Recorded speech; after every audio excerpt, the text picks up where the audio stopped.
lo Ay, malo. El Señor Jesús vivió todo lo malo, cada detalle en tu vida, todo lo malo, todo lo negativo, todo lo controversial, toda limitación, todo dolor, todo sufrimiento. Él lo vivió por ti en la cruz. Y la oferta, amado y amada, es que no tienes que vivirlo. Pero lograr eso es la transición que cada uno de nosotros tiene que luchar con su alma, o sea, con hábitos del alma. El alma está entrenada a vivir en maldición, en problemas, en dolor, en enfermedades, en dificultades, en limitaciones. Ese es el entrenamiento que tenemos desde el vientre de nuestra madre. Y hacer la transición requiere de la revelación combinado con la fe, combinado con la resurrección, porque el poder de la resurrección es lo único que permite que haya una transición en tu vida, porque fue el poder que levantó a Jesucristo de entre los muertos. Oiga, me estoy metiendo en algo que no tiene que ver con la enseñanza de hoy, pero es que si el Espíritu me lo está poniendo para decirlo es porque tú estás en este momento viviendo una situación que necesitas esta revelación. Si lees el capítulo 8 y fue un impacto que, que cayó sobre mí hace como 5 días atrás en mi tiempo devocional en la palabra, fue una revelación donde el apóstol Pablo dice que el Espíritu vivificará nuestro cuerpo. El Espíritu vivifica nuestro cuerpo mortal. Y casi todo el mundo ha interpretado en ese capítulo 8. Léanlo con calma después, porque está hablando del poder de la resurrección. Y todo el mundo interpreta ese verso como que es lo que va a pasar cuando nosotros seamos eh, o arrebatados en la venida del Señor, o si morimos y viene el arrebatamiento, entonces nuestros cuerpos resucitarán. Y eso es cierto, pero la forma como está escrito es que ya el espíritu que está en ti vivifica tu cuerpo, le da vida a tu cuerpo. Bueno, ahí lo dejo porque eso va a ser otra enseñanza importantísima. El poder de la oración ferviente colectiva. Este es el capítulo 12. Voy a tratar a ver si lo puedo cubrir. Si me paro, olvídense que terminamos a medianoche, pero les prometo que les voy a dar los puntos importantes. Hemos estado estudiando el libro de los Hechos desde la perspectiva de hoy, de nuestros tiempos, y hemos estado estudiando el libro de los Hechos, no como el libro de los Hechos de los Apóstoles, sino el libro de los Hechos del Espíritu Santo, que no se quedó estancado y parado en el libro de los Hechos o en el tiempo de los apóstoles y los padres posapostólicos, porque el mismo Espíritu que operó desde el día de Pentecostés que descendió es el mismo Espíritu que opera hoy día. Y como Dios no es como el hombre que cambia, se arrepiente, es el mismo ayer, hoy, por los siglos, Él opera de igual manera. Los que hemos cambiado hemos sido nosotros. Él no ha cambiado.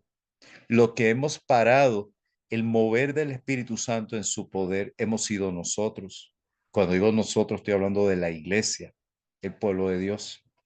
Entonces, el libro de los Hechos es como un manual del Espíritu Santo, de cómo el Espíritu Santo obra y cómo la iglesia tiene que moverse en situaciones que son situaciones sumamente duras. Entonces, vamos a leer estos primeros versículos porque aquí está el comienzo de un movimiento que la iglesia sigue aprendiendo. Pero miren, les voy a decir lo siguiente. Yo siempre he dicho, porque lo aprendí de personas mayores en mi juventud, que uno aprende, bueno, eso está en proverbio, obviamente. Uno aprende por consejos y eso lo llama el sabio, o tú aprendes a fuerza de golpe. Entonces, la iglesia de hoy, que estamos entrando en un avivamiento fuerte y que vamos a ser la iglesia de los últimos tiempos, cuando el Señor Jesucristo la va a levantar y viene toda la gran tribulación después que seamos levantados. Estos son, es un manual, es una instrucción, es una dirección, es una revelación para que nosotros, la iglesia, la pongamos en práctica hoy, y lo que vamos a experimentar va a ser aún más poderoso, mucho más poderoso por el tiempo que estamos viviendo, que es mucho más difícil que los tiempos de la época del Imperio Romano, cuando la iglesia se levantó. Créanme, hoy día es más difícil llevar el evangelio al mundo que en los tiempos de los apóstoles. Mucho más difícil. Quizás no con la situación que vamos a estar viendo aquí, de ese tipo de persecución por la situación del Imperio Romano y de los judíos, pero con unos retos de un mundo que ha creado tanto y tanto y tanto, que ya el ser humano se ha hecho Dios y se ha convertido en que ellos son Dios por toda la tecnología y todos los avances. Entonces, esto es bien importante que lo veamos. Por esos mismos días, el rey Herodes, estamos en el capítulo 12, mandó a prender a algunos miembros de la iglesia para maltratarlos. A Jacobo, hermano de Juan, lo mató a filo de espada. Presta atención. Y al ver que esto agradó a los judíos, mandó a prender también a Pedro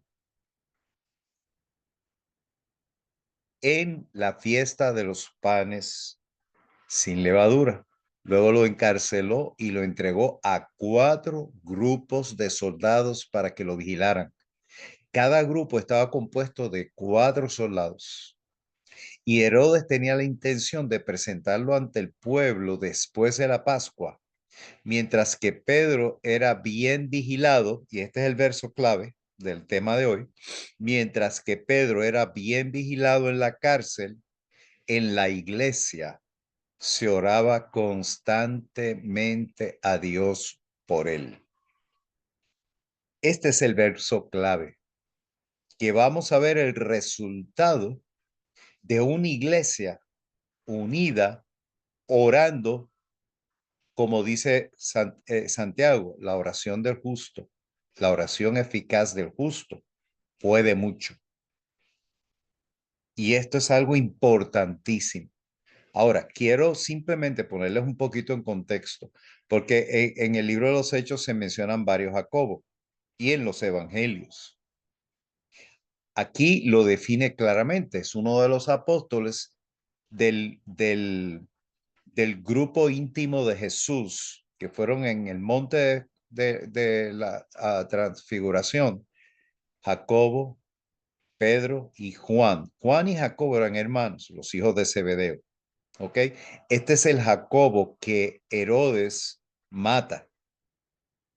Luego, más adelante, vamos a oír de otro Jacobo, que era como el líder principal de la iglesia en Jerusalén, pero ese Jacobo es el hermano o medio hermano de Jesús, que también tiene por nombre Santiago, que escribió la epístola de Santiago. Entonces, no confundamos un Jacobo con otro. Jacobo muere asesinado. Hay quienes dicen que fue decapitado por Herodes. Y eso le trajo, olvídese, le agradó a todos los judíos religiosos, porque para ellos la iglesia era una, ¿cómo les puedo decir? Una apostasía del judaísmo, etcétera, etcétera.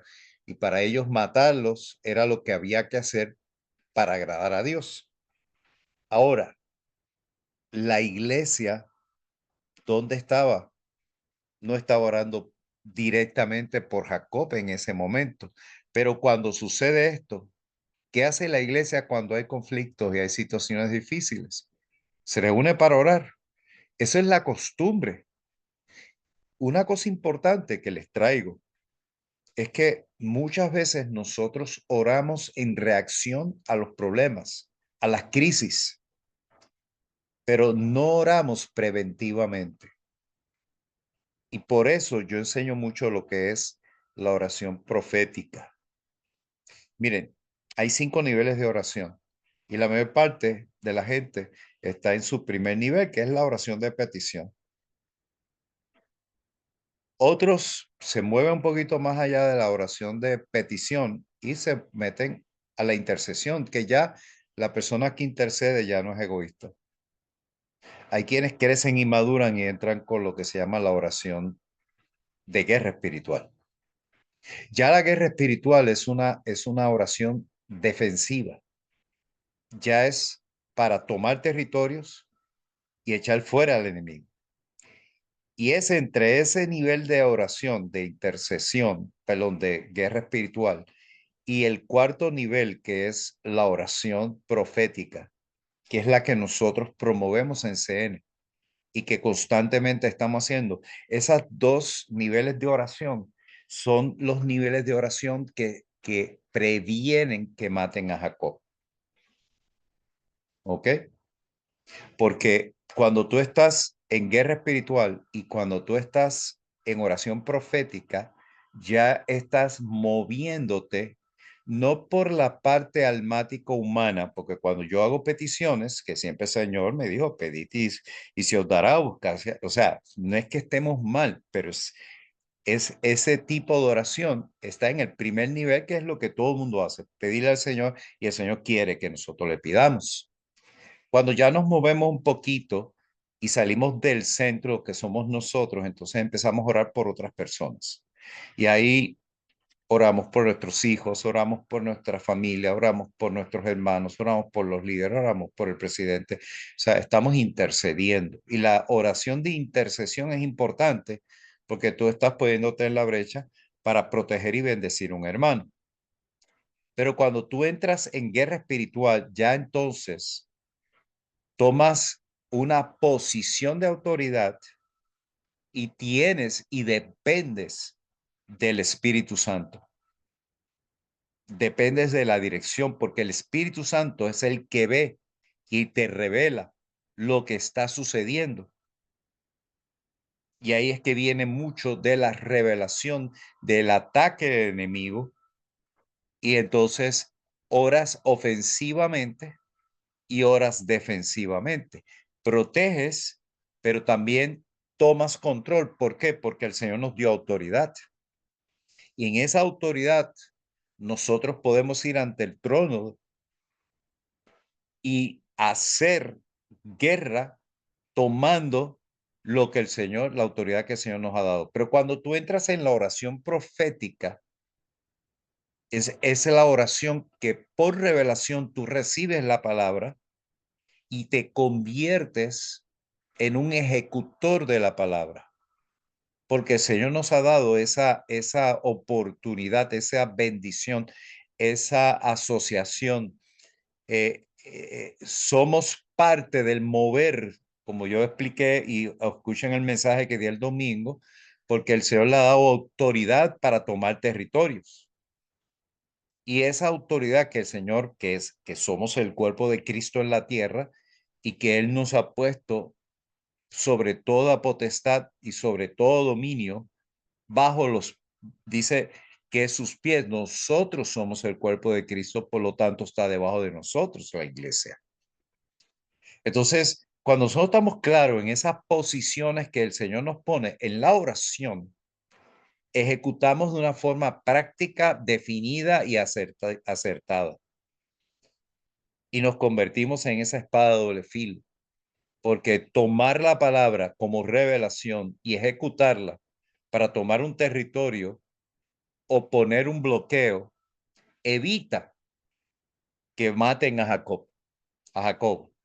O sea, probablemente algunos de ustedes están diciendo, bueno, pero eso fue la voluntad de Dios que mataran a Jacobo. No, ¿cómo vamos a decir que fue la voluntad de Dios que mataran a Jacobo?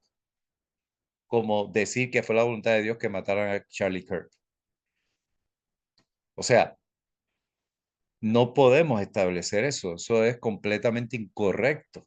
Eso es una teología totalmente incorrecta. Es más, es una teología pagana, porque los dioses paganos sí matan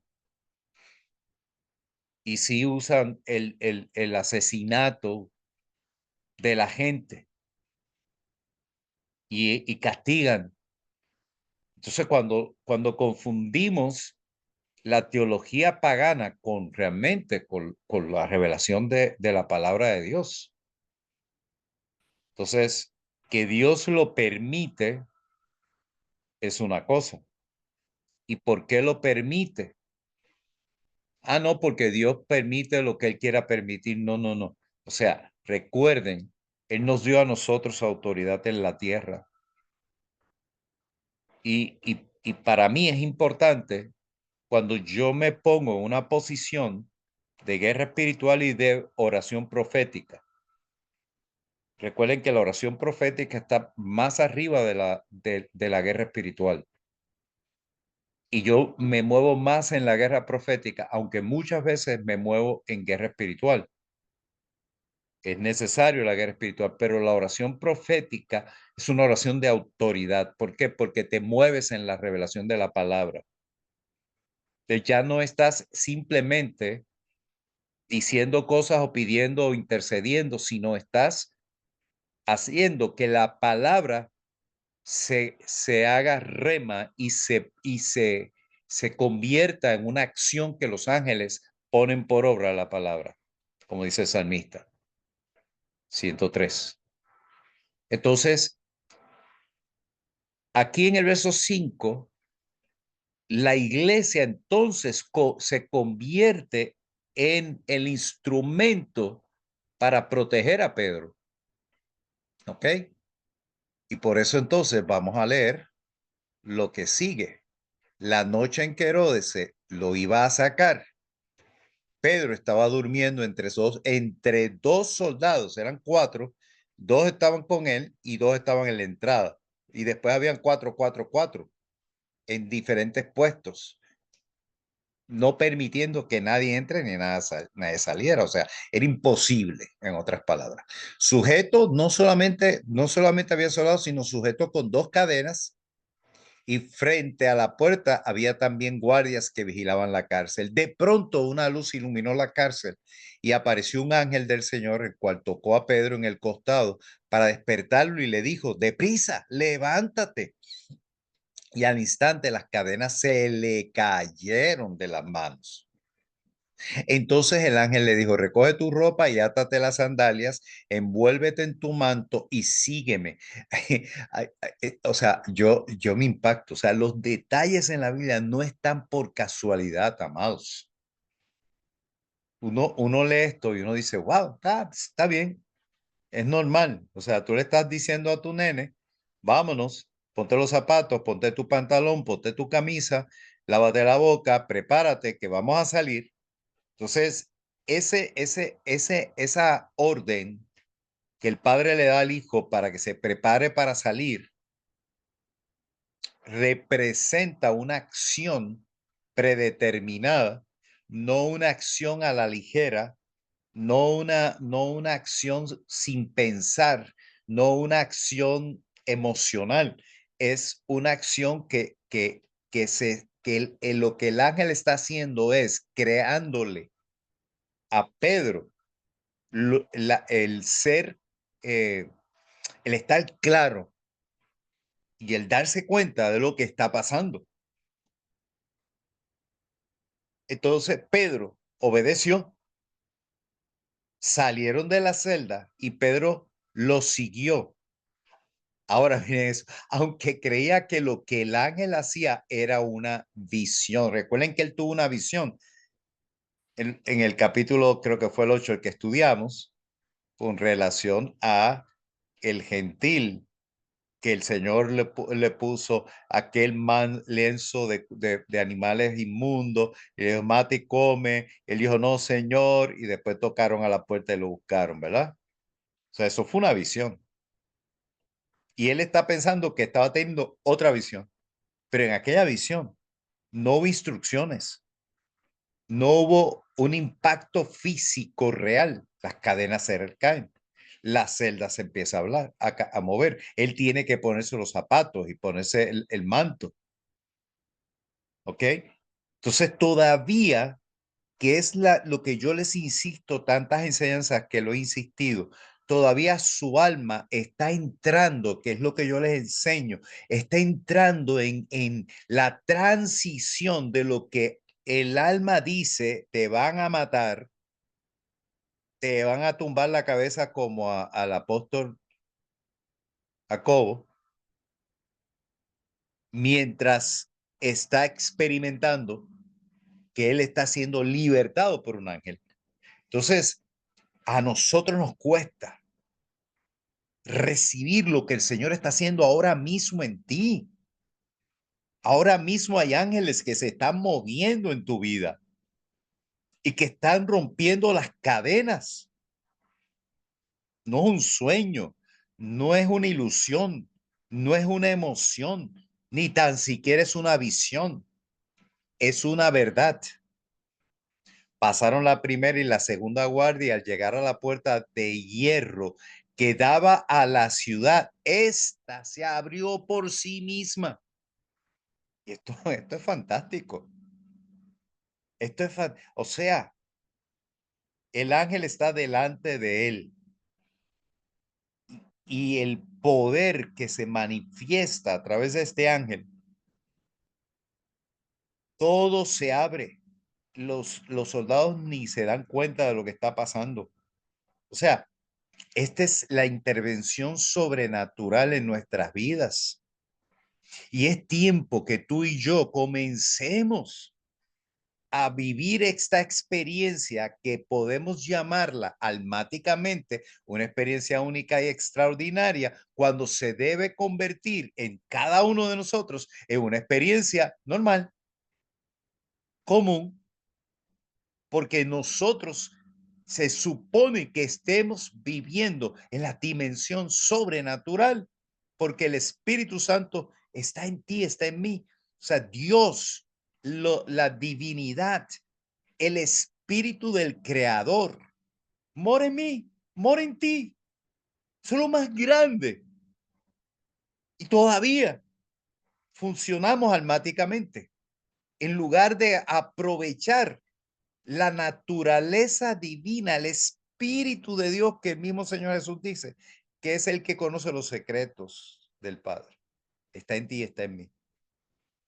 Una vez afuera cruzaron una calle y luego el ángel desapareció. Entonces Pedro volvió en sí. Entonces Pedro volvió en sí. Ya el ángel se fue, porque ya estaba sobre sus pies, ya él estaba libre.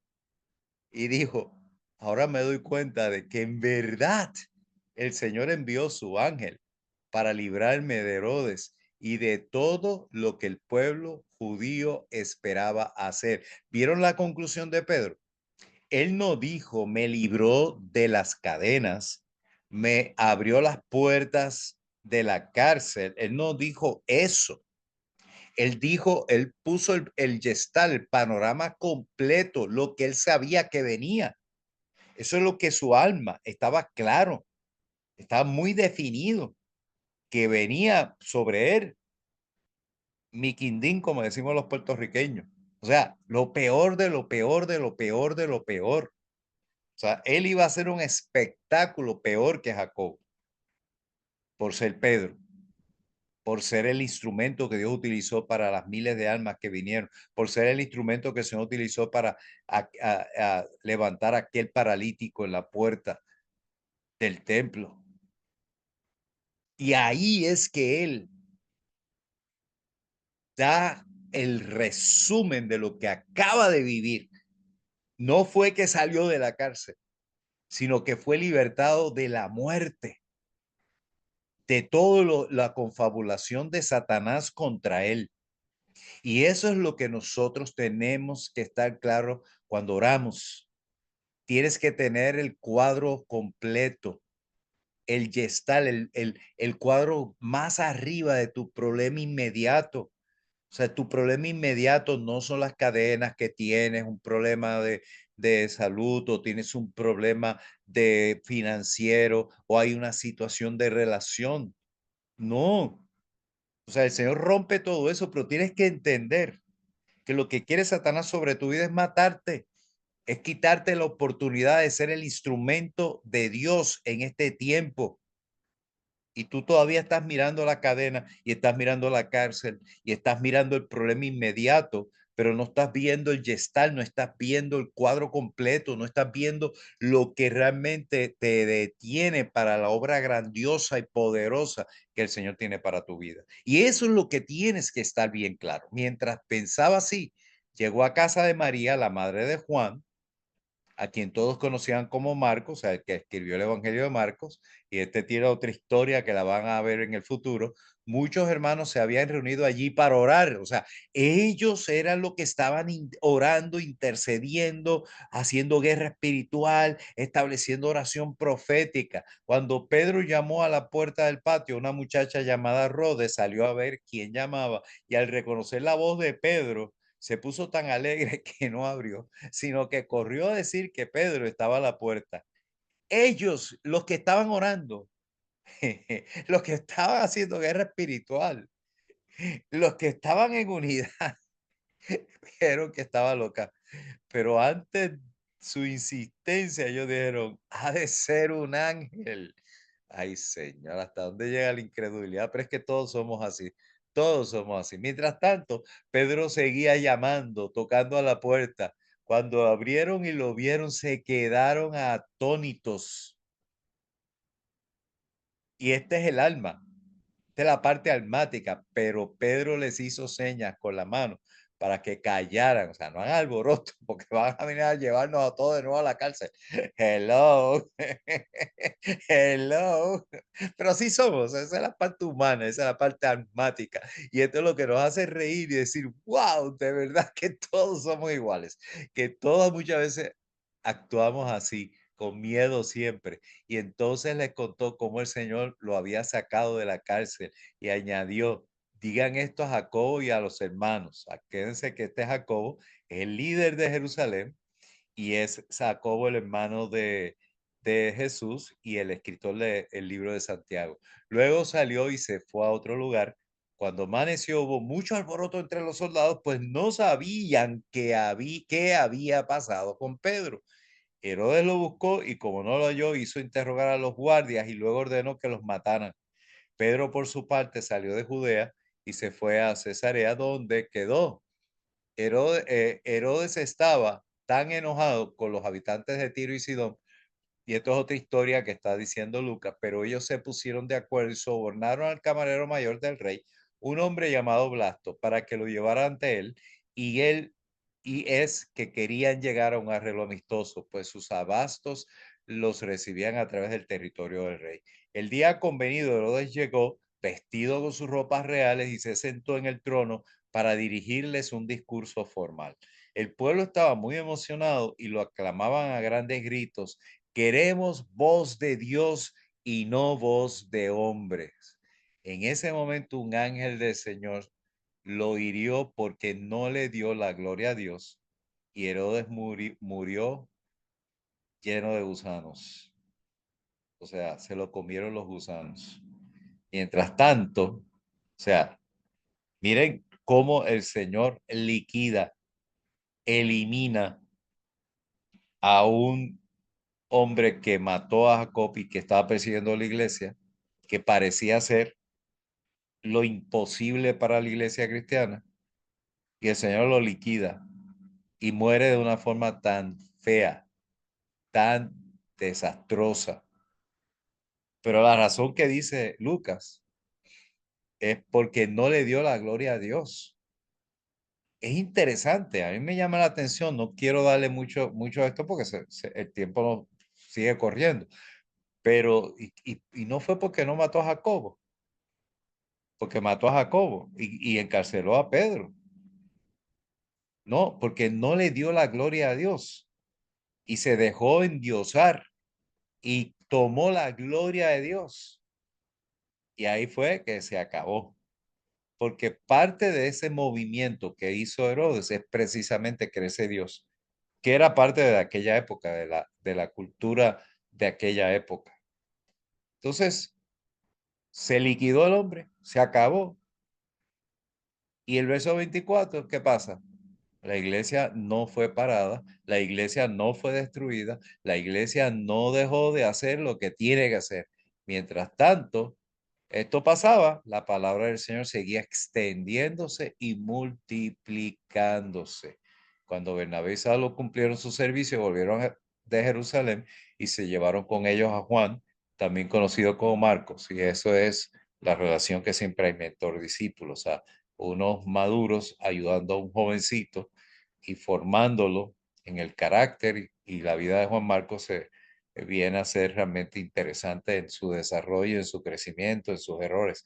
Pero vuelvo y repito, comenzamos diciendo que la iglesia estaba en oración y terminamos diciendo que la oración de aquella iglesia que estuvo ahí intercediendo, orando en guerra espiritual y en oración profética y adorando al Señor, que es el quinto nivel de oración cuando entras en una íntima comunión y te elevas en la presencia del Señor y ya no estás en los asuntos de la tierra, sino simplemente en la presencia de Dios. Esa es la parte, ese es lo más elevado de nuestro tiempo de oración. Y es lo que realmente es más difícil, poder entrar y hacer esa transición de dimensión, porque estamos haciendo una transición de dimensión. Pero bueno, eso es otra enseñanza. La palabra del Señor seguía extendiéndose y multiplicándose. Nunca este movimiento de la iglesia debe parar. No importa la situación, las circunstancias que estemos viviendo, que tú estás viviendo. Ese verso 24 representa lo que tú y yo tenemos que estar haciendo ahora. Tú y yo tenemos que poner por encima de todo y ante cualquier dificultad y limitación, etcétera, etcétera, etcétera. El versículo 24 es lo que tú y yo tenemos que estar haciendo.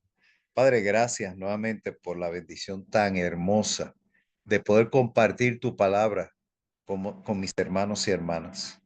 Gracias porque nos das una revelación poderosísima y nos retas y nosotros decimos, heme aquí, Señor, envíame a mí. Ayúdanos a que tengamos la convicción que tú estás con nosotros. Millares de ángeles están con nosotros.